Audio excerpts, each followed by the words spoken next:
Okay, welcome to the Kansas State Polytechnic Civic Luncheon Lecture.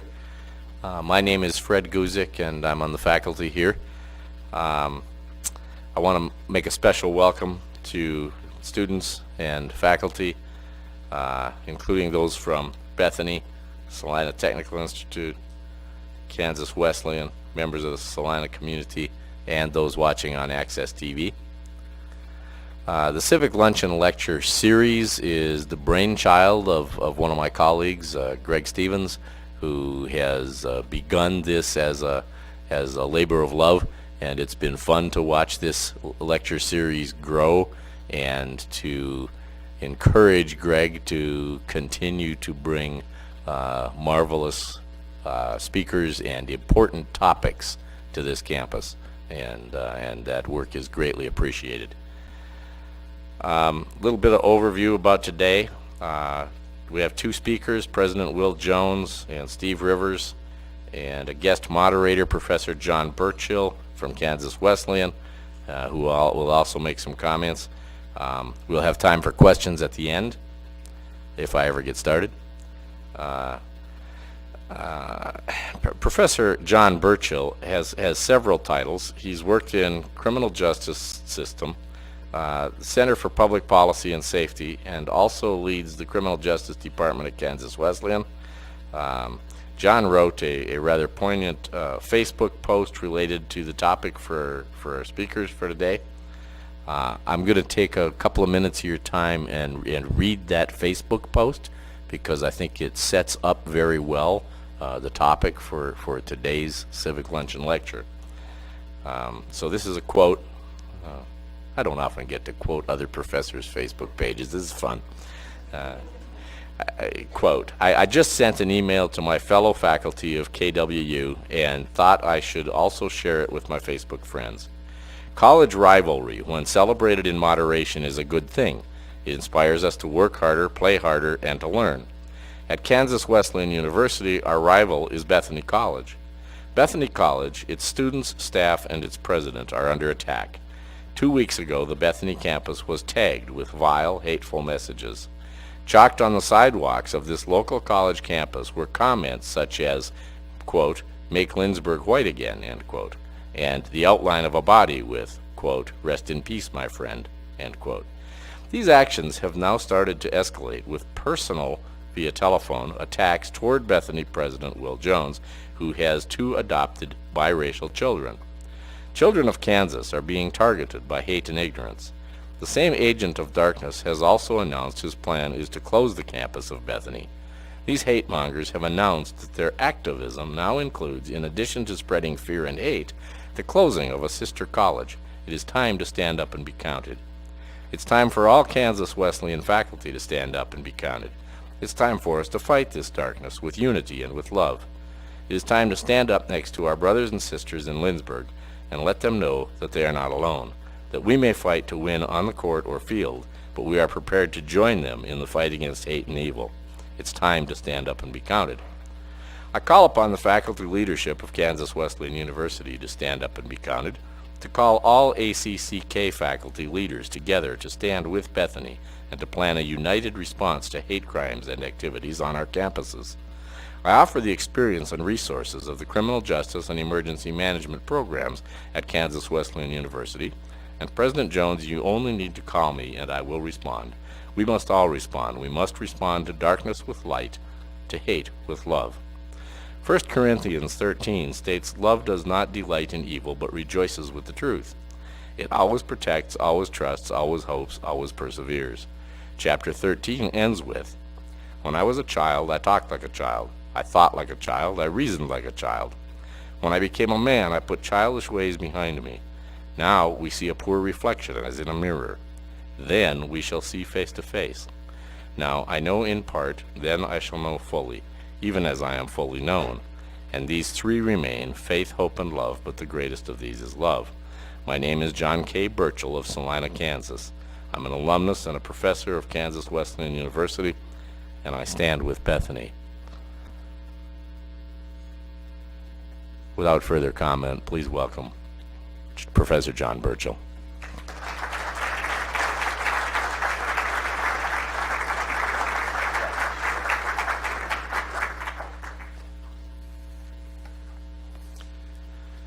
And thank you. Just a couple things. First, to let everybody know, full disclosure, although I've had contact with President Jones, today at lunch here on campus was the first time we met face to face. You also need to know that Steve Rivers, which is a great resource on this topic, by the way, for the city of Salina. Steve also is on the Board of Trustees of Kansas Wesleyan, so I know Steve from there, and you need to know that, that as well. Now, just a couple other housekeeping issues first. If you have your cell phones, please make sure they're on vibrate or silent. We don't want this discussion to be interrupted by hearing what ringtone you've selected. Second of all, at the end of this, we will pass around the microphone for questions. So if you want to ask, or if you're not comfortable doing so, some cards will be going around. You could write your questions. They'll be collected, and we'll try to answer those towards the end. And finally, some rules of engagement. Dr. King, when he talked about dealing with issues like this, said one of the most difficult things is we need to separate the person from their actions and their words. That it may be difficult, as he was telling people that he was asking to follow him, it may be difficult for you to do that, but you have to love the person. You can hate what they say, but you have to love the person. So as we ask questions or have an exchange here, I ask you to keep that in mind as well. We could talk about topics and issues that have been said, but we will not, or I will not, tolerate any attacks against individuals during this discussion. I'm also asked to give you a little introduction to our other speakers, and I need to get this out of the way quickly while my eyesight's still good, and I apologize. I'm reading this from my smartphone, which is fairly recent to me. I had a dumb phone before. First, to let you know a little bit about President Will Jones. Bethany College's Christian commitment to higher education initially attracted Will Jones to become its 14th president. He's an active champion of church-related higher education and knows firsthand how a liberal arts education and hard work can deeply impact a student's life. A determination to be a college graduate was instilled at an early age by his parents, and a passion for fundraising for private colleges and university has shaped his career. At LaGrange College, he led record fundraising and enrollment growth and was instrumental in starting a master's program in philanthropy and development.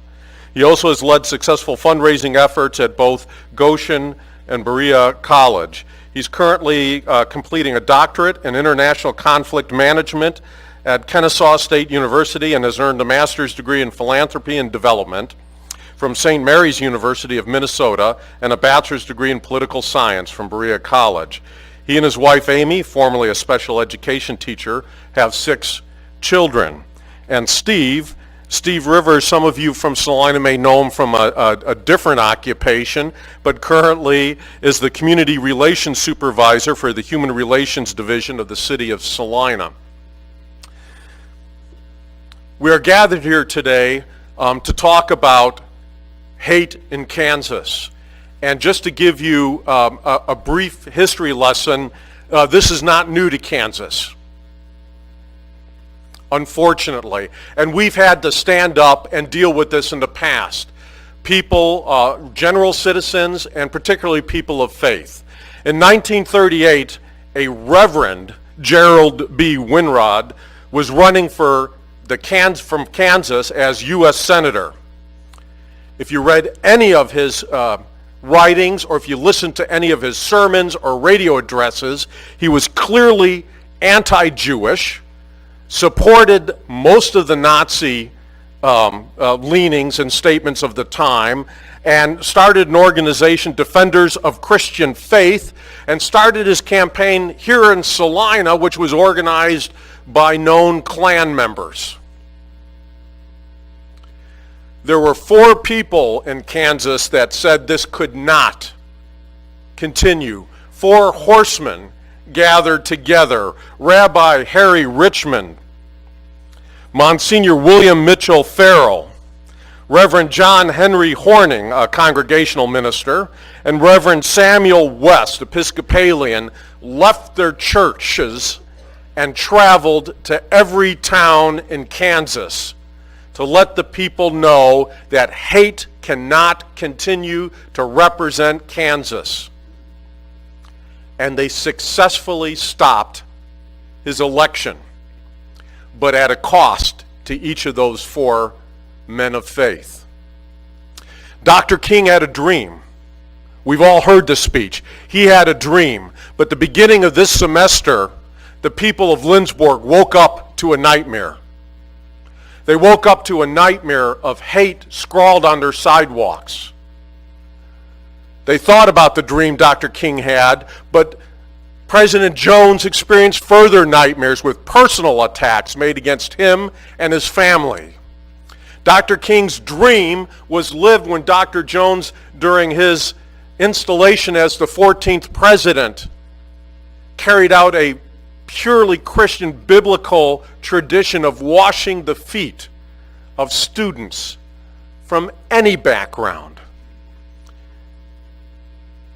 But that was a nightmare to some people as well, because he washed the feet of not just whites, but of African American, Asian, of any ethnic race, and they didn't like that, and the nightmare continued.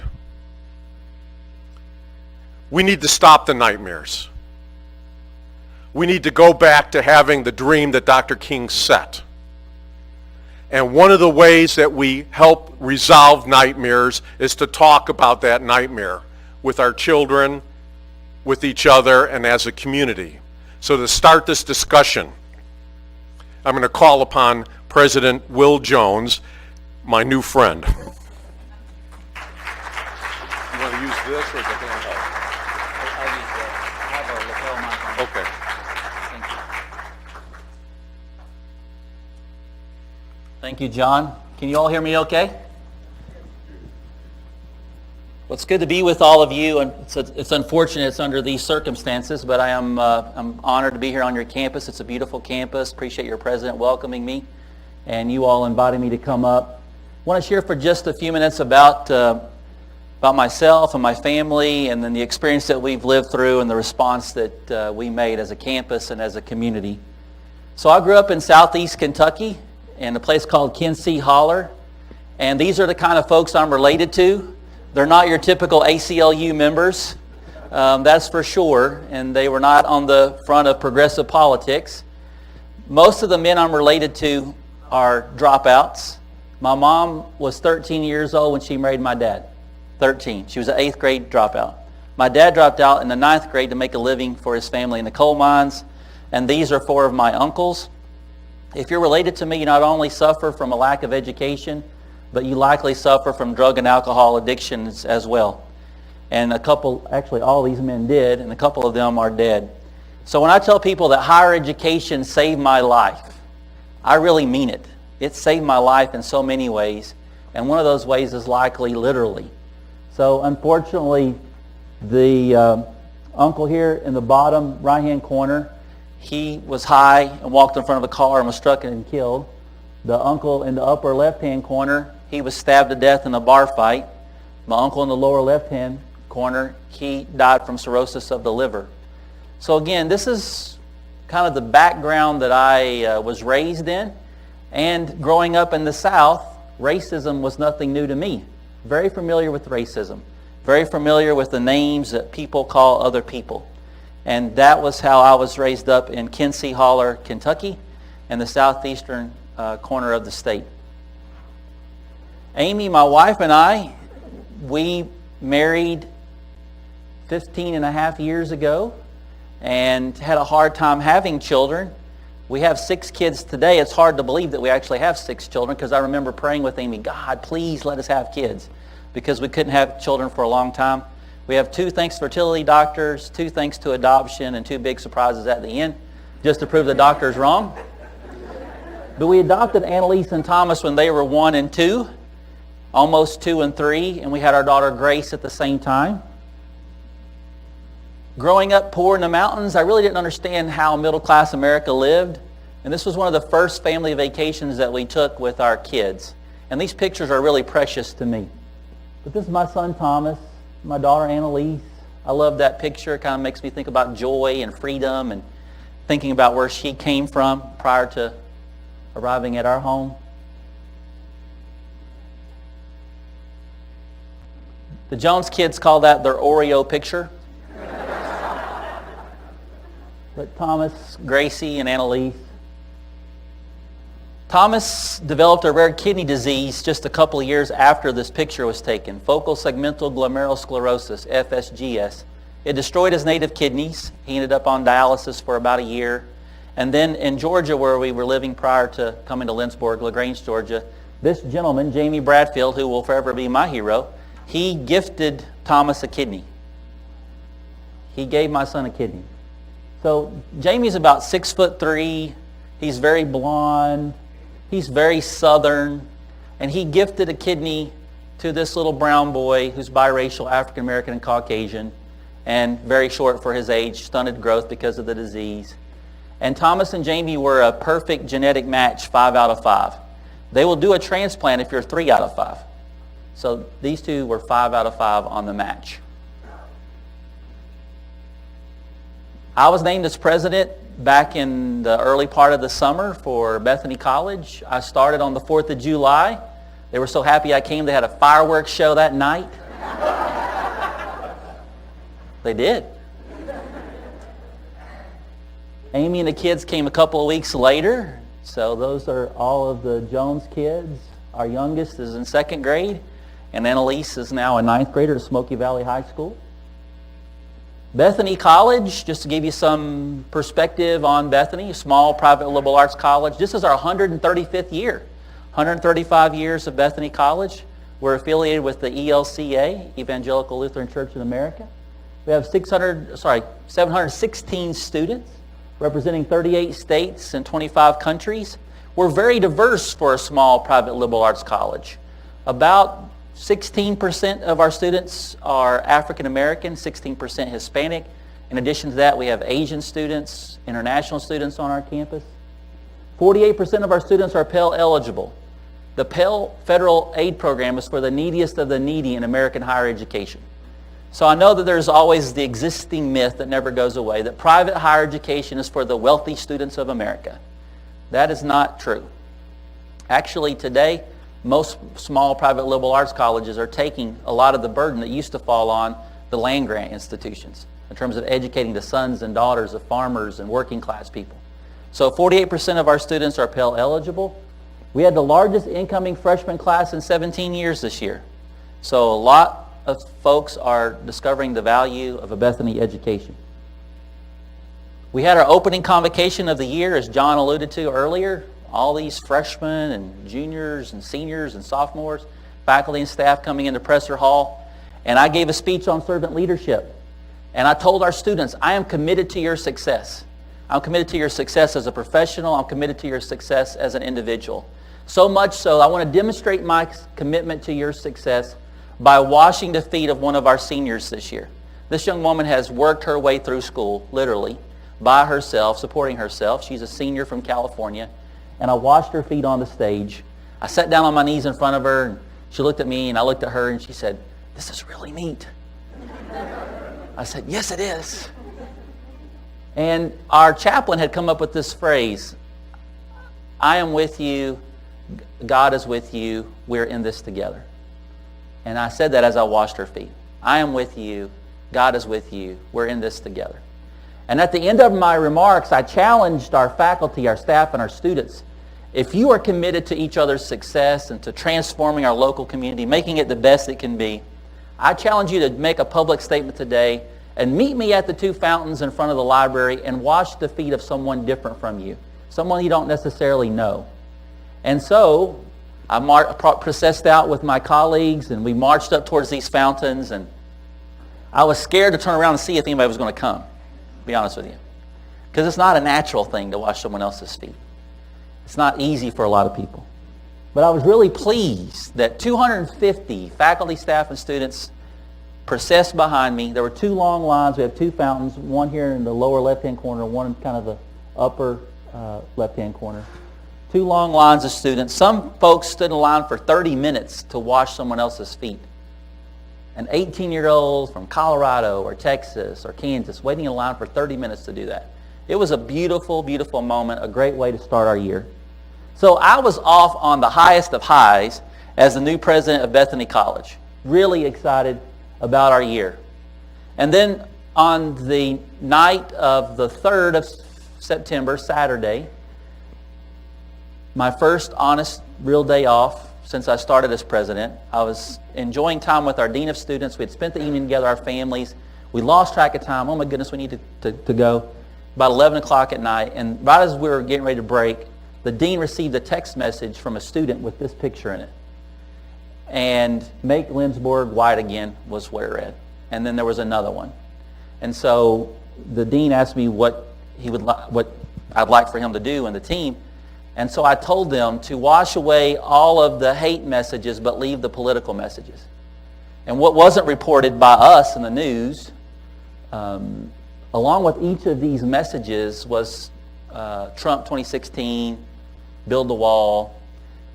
The mom of the man who's come forward and said that he was involved in this, she was the one that let it out to the news, and it got reported a couple of times because of a post that she put on Facebook. She said something on Facebook, and that got picked up by the news. But we never released that. And because I did not want people to say our response was political. Our response had nothing to do with the politics. You can be for whoever you want to be. Be for either Hillary or for Donald. But you can't be for hate. Hate is wrong. Racism is wrong. It's wrong intellectually, it's wrong morally, it's wrong spiritually. And so we left those political messages up there.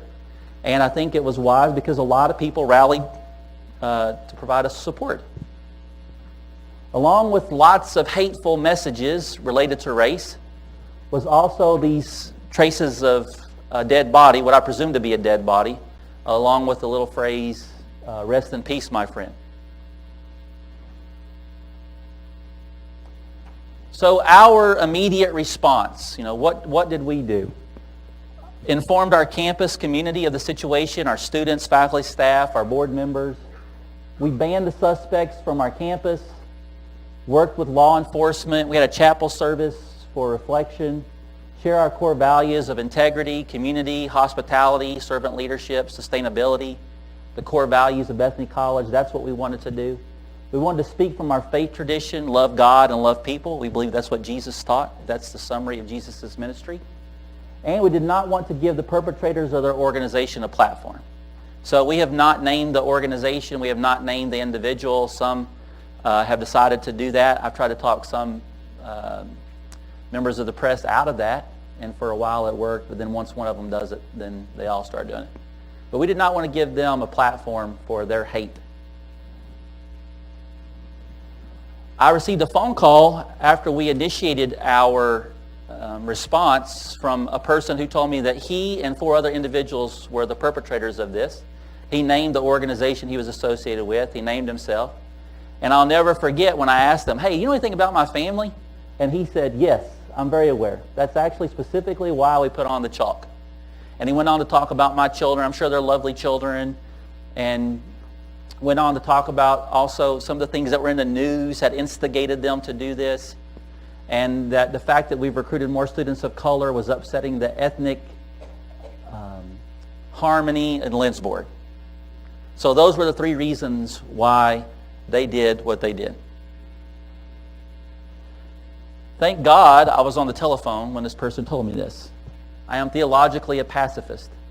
But if somebody tells me that they traced a dead body outline on the sidewalk and it was aimed at my 7-year-old or my 13-year-old or my 15-year-old, I don't know exactly what my response would have been face to face.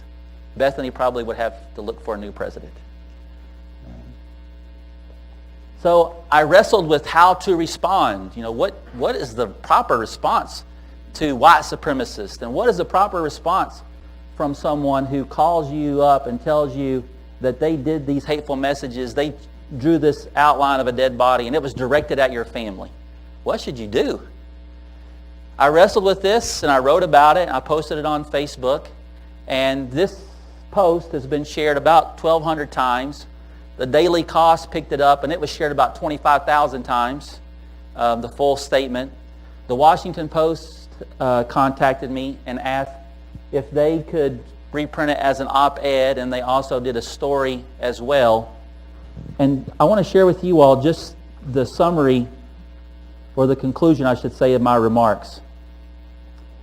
So who am I writing to? I'm writing to you. What are we, you and I, to do? As president of Bethany College, I worked with the college leadership team and our attorney to ban this man and 3 others that might have been sympathetic to his cause from our campus. We worked to protect our students. Within 24 hours, we informed our students, faculty, and staff of the incident and our actions. Our campus held a prayer service for a time of reflection. I spoke with our coaches to educate them on the incident and discuss the protection of our students. I met groups of students to discuss the incident. The police are making extra patrols of our area. In addition, we are adding additional layers of security. As president and as dad of the Jones children, I am working with the authorities. As a parent, I'm writing this to you. Please challenge racism wherever you encounter it. Hurtful, racist actions are not activism. Hate language is not blunt talk. Get to know people of other races and cultures. Think about what you post or share online or the jokes you tolerate. Use your imagination to walk a mile in someone else's shoes, kicks, or sandals. Do the simple thing and treat all people the way you want to be treated. As a Christian, I must turn my anger into love. Jesus wants me to love my enemies, even the ones I don't pick, but pick me. Make no mistake, the love I am writing about is not the same affection you feel towards friends or family. Rather, it is the love that allows us to decide to see the people who would seek to hurt us through God's eyes. It is undeserved love. It is the love that we are taught as Christians to show to our fellow human beings. I'm praying that I will find it, and I'm praying that God will help this man and other racist people to see how sinful they are being, and that they will turn away from evil. As a community member, I hope you will join me. Please pray for my children and my wife. Please pray for Bethany College and for protection against those who would hurt us. Please pray that our wonderful town, Lindsborg, doesn't allow the hate of a couple of people to infect our community.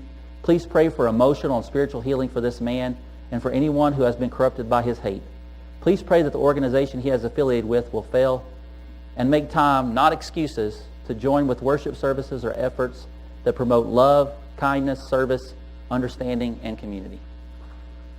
So that message went to a lot of places. I should tell you that prior to the message, this man called my office again a second time to threaten the college. After the first phone call, and when the days following this incident, the local community started to put a lot of pressure and heat on these people that were associated with this organization. So much so that this man called my office to say that if this heat was not turned off, or if the witch hunt weren't stopped, as he put it, that he would activate his membership, his organization would activate, and he would have no control over their response, but they would close Bethany College down. They have lots of members, and many of them are powerful, and these folks would work to keep us busy in the court and keep us tied up on social media. We wouldn't be able to recruit students. We'd have to spend our money defending ourselves, and we're on probation because of finances with our creditor, so they would close us down. My response to him was this: you've never really had a job of much importance. You really don't understand how accreditation works. And trust me, if people found out that a bunch of white supremacists were trying to close our college, they would come to our aid. And that's been very true, very true. As you see, again, the Washington Post, there were media outlets in Wichita, Kansas City, really all across the country that picked up that Facebook post that I read part of just a second ago and reprinted it in its entirety in newspapers as an op-ed, and then ran accompanying stories that detailed what was happening on our campus. So, community and beyond response. The city of Lindsborg passed a resolution on inclusiveness and diversity. Area colleges, McPherson, Kansas Wesleyan, Sterling, have all had moments of support for Bethany students through various acts of kindness and love for Bethany's students. Congregational statements of support, both in Lindsborg and really from across the country. Different congregations have sent us statements of support. The Lindsborg Community Hospital printed up bracelets. I don't know if any of you here have them. A few of us do. One people, love all. So these bracelets, 5,000 of them have been handed out in Lindsborg. We have 3,400 people in our community. So a lot of folks have been wanting to give them and pass them to other folks who don't live in our town. The network of ELCA colleges and universities, the 26 colleges and universities across the country, a part of our denomination, passed the statement of support for Bethany and our students. Messiah Church, just a few days ago, had a filming, not in our town, a review of a film. And messages from individuals from around the world, literally from around the world. I've received messages from people in support of Bethany, the Jones family, and our students. I would say probably about 1,000 cards, letters, email messages have come into my office, and about half of them have come from adoptive parents. So I have this great collection of pictures of white adults and biracial, brown, black children from everywhere. And these parents are sharing their stories, their experiences with racism as well. Our response continued on campus thanks to Kylie Ayers, our SGA president, who's here today. Hi, Kylie.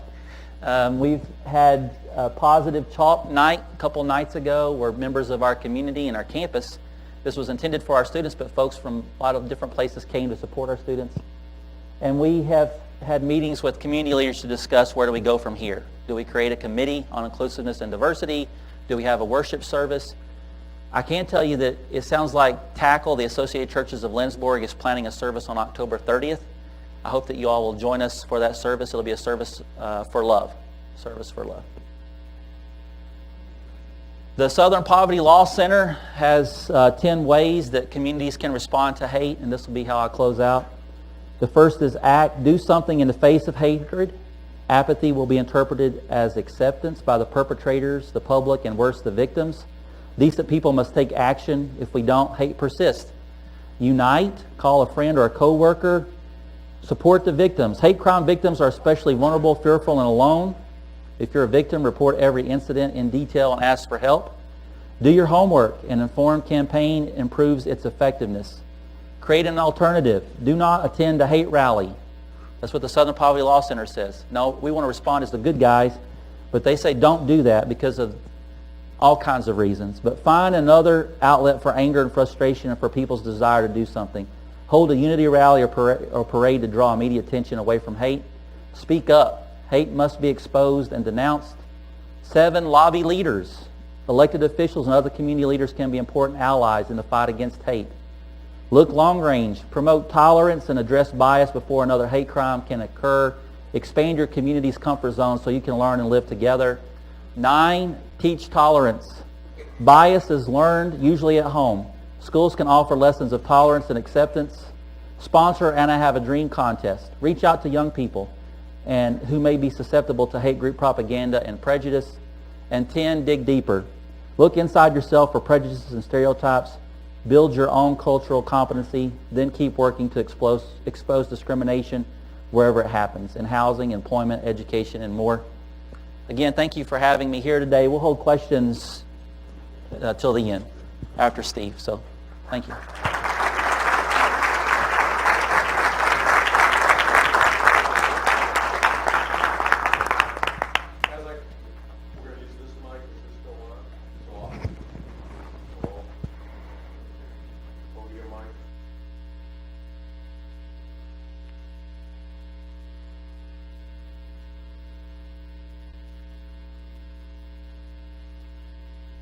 Okay, test. We're coming on? All right. As I call my friend Steve up, I want to remind you that if you're not comfortable asking a question out loud, please fill out some of those cards and we'll collect those so we can get to your questions. I'm now going to call on Steve Rivers.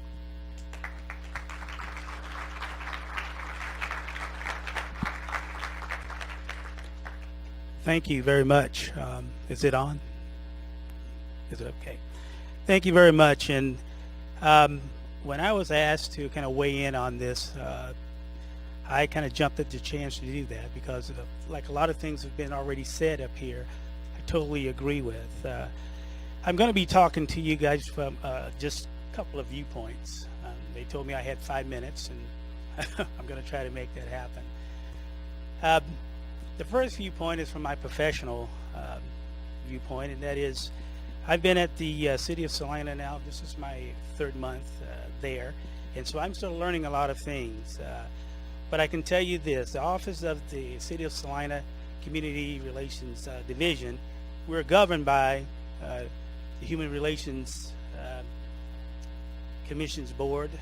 We follow an ordinance of Chapter 13 for the city, which prohibits discrimination in employment, housing, and public accommodation. Our aim is to establish equality and justice for all persons within the city of Salina through civil rights enforcement, advocacy, and education. And education is a key because we get to take a positive approach, providing information and training and education on other topics besides the one that I just mentioned above. And one of those topics that I love to go out and talk with students, people, and have conversations with is diversity and cultural awareness. I was just at South High probably 3 weeks ago and got to talk to about 40 students of all walks of life. And those students, we talked on those subjects, and just so happened that as we were having those conversations, the Bethany College situation had just occurred probably about 2 weeks, and we got to look at that and talk about that as well. Also at our in our division, we have someone who is certified in conflict mediation resolution. So we try to bring people together to resolve issues and differences. And we will come out and talk, we will come out and do presentations, we will come out and have conversations, and it's no cost to anyone for us to do that. Now, my second point of view is it's my personal point of view, and it's going to have somewhat of a biblical kind of connotation to it, as you've kind of heard a lot of that as well up here already. Mr. Jones, I get your frustration on the matter. I really do. And the reason why I get that is because I'm going to give my age away here. I was born in 1959 in the state of South Carolina. And I went to segregated schools up until 4th grade. And they then, of course, integrated the schools in the state of South Carolina and Georgia, and all hell broke loose. We were in riots. And at times of those riots, we had the police, we had blacks and whites, and we had the Ku Klux Klan. It was right there in the middle of us. And then I remember there's my aunt who instilled lots of things in me that I will take to my grave with me. And I remember her, when you think about it, she came through the 30s and the 40s, 50s in the state of South Carolina. And what she instilled in me about prejudice, she sat me down and she says, "Steve, yes ma'am." Because see, in the South, we say yes ma'am and no ma'am to adults, is the way we kind of was taught to do that. She says, this thing about prejudice. I said, "Yes ma'am." She says, "I want you to know something." I said, "What is that?" Now, you're talking about a lady who had endured a lot during their lifetime coming up in the South, and she said to me, "Listen, when we die, God will not be standing there saying, you are black, go this way, and you are white, go that way. You treat people the way you want to be treated, and that is with dignity and respect." And that is something that I've carried all my life and will take to the grave with me. There was when I came to Kansas, which was in 1981, when I started going to Kansas Wesleyan University, in 1986, I just happened to was attending a church here in Salina, and I met this girl from California. And I was from one coast and she was from another. We met in California, and 86 we kind of dated for about a year, and we decided right around that time that we were going to get married. And so for whatever reason, our marriage became somewhat the talk. Because I'm a black man and she's a white woman. And so that came kind of the talk, to the point where we had an article done. There was an article that was did on us as we were getting ready to get married. And Becky Wiley from the Salina Journal And this was done, it was posted on Sunday, January 25th, 1987. Is when it was posted. I tried to go and Google it and pull it up out of archives and was not able to do that. I do have it on my phone if anyone cares to see it later on. The headline read that morning on January 25th, betrothed couple's faith helps them reject prejudice. Now, there was 3 points I remember when talking to her when she was kind of interviewing us. 3 points she kind of brought up that I remembered was, first she talked about scripture and she related to Moses and marrying an Ethiopian woman and said that was, that was considered as wrong and wasn't right. And I said, I thought about it because I kind of read the same scripture, and I said, if you continue to read the scripture, it was about not race, but it was about that she worshiped another god, and that was against one of the commandments. Okay? The other thing she talked about was, well, you're going to bring children into this, which is, you're biracial, you're going to have to, well, I've got 2 daughters, and they are biracial, and one's 24 and the other one's 27.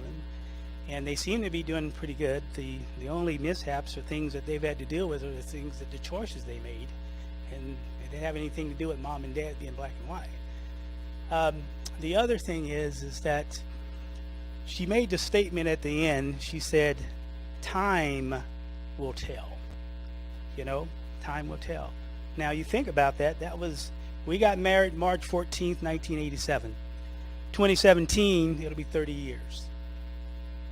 Time will tell. If you've got faith and you're in the right place and you have the Lord on your side, then good things happen. The other thing that I also deal with, guys, as far as the race thing, is that I kind of got it from both, get it from both sides. Is what's happened to me. I've been in positions where I've had to make decisions, and some of the decisions I made that people don't like, and I've had to carry out and enforce things. And what tends to happen is, even by my own race, I've been called Uncle Tom. I've been called sellout. So I've kind of got it from both sides. So I get it. Mr. Jones, where are you coming from? I understand that. I too want to quote something that this is the first time that I met Mr. Jones at this event. And I just want to say to you that what happened to you, your family, your students, and the staff in Bethany College was an injustice, totally injustice. Martin Luther King said, an injustice anywhere is a threat to justice everywhere. And we want you to know, from me, my family, the city of Salina, that we stand with you in the injustice, and that we love you, and we're here for you whenever you call upon us. Thank you.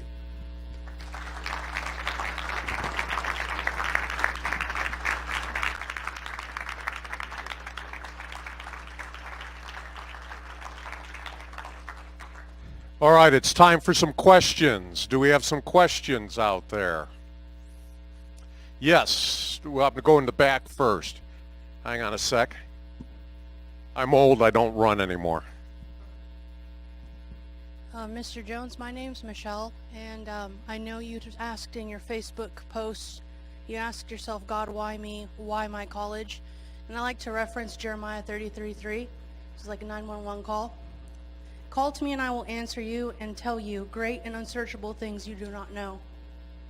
So if anyone else here in the college itself, and Bethany, I'm sure you've referenced or heard that verse, I just felt you were the one asking that question. I felt I needed to give you that verse for you. Thank you. Okay, there was a question up here in the front.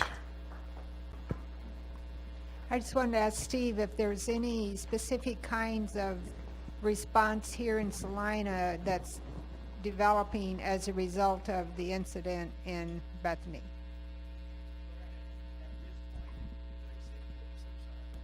At this point, and as I said earlier, we just got a chance to weigh in on it when I was asked to do that, and that's why I jumped to do it. But Not at this point, there isn't any, but as things come about, we will definitely would be on board with it and work with it as well. So, yes, sir.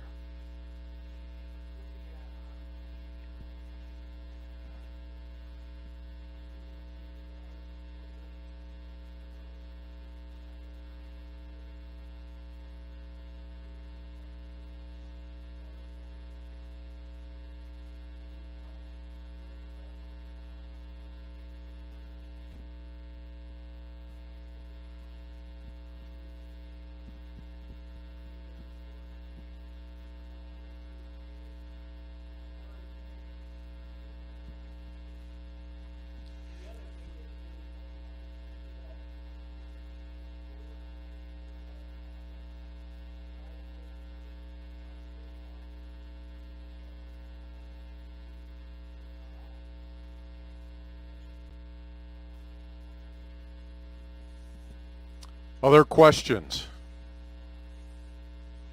Right up here, I'm sorry. How are your children doing?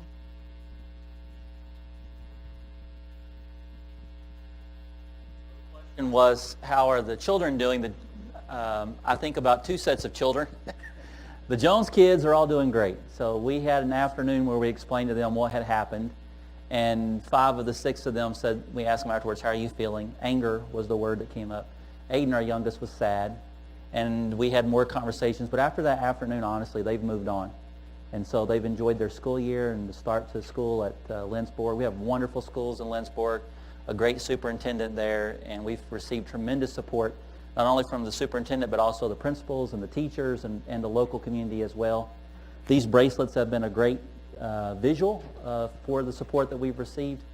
And we've told our kids, you know, you worry, somebody going to say something to our children? Are they going to do something to our kids? We haven't lived there very long, so we can't tell them, hey, run to this house because so-and-so lives there, or run to this house. So instead we've told them, look for these bracelets. And if you see an adult that has one of these, if you need help, talk to them. So that's kind of been our symbol. My other 700 children at Bethany College, they're all doing great. I think we're having a great year, you know, thanks to Kylie's leadership. The Swede Government Association has done a wonderful job of leading the way for a positive year. Bethany students, I think honestly for them, this was a blip on the radar. You know, they've continued with their studies, they continue with their competitions, with their performances, with their internships and other activities. So they've just continued to have a great year. And along the way, they very appropriately have shown support for each other, thanks to the chalk incident, chalk response, I should say, the other night. That was very well attended and supporting our family as well. So I think everyone's doing pretty well. To wrap things up, you have you have your moderator and your 2 guests that are unabashedly men of faith. And I know I'm at a state school.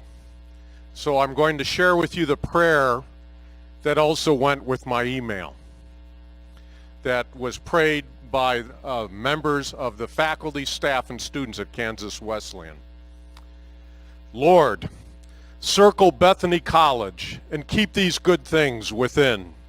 Eagerness to learn, flowering of talents, a sense of wonder, enjoyment of sport, experience of beauty, warmth of friendship, the art of listening, respect for all, service of others. Lord, circle Bethany College and keep these bad things without: prejudice, hate, pride, bullying, malicious gossip, and couldn't care less attitudes. And I'd like to finish with, Lord, circle Bethany College, Kansas State Polytechnic, Kansas Wesleyan University, for you are the source of all that's good and all that's true. Amen. We have 2 things. I want to finish with what I started my post, and I appreciate having read. Threats were made against individuals and the college. And so I made sure my name was on there and they knew where I lived. I want to give you that opportunity too, and I'm going to repeat that. My name's John Burchill. I live here in Salina, Kansas, and I stand with Bethany. Does anybody else wish to stand with Bethany?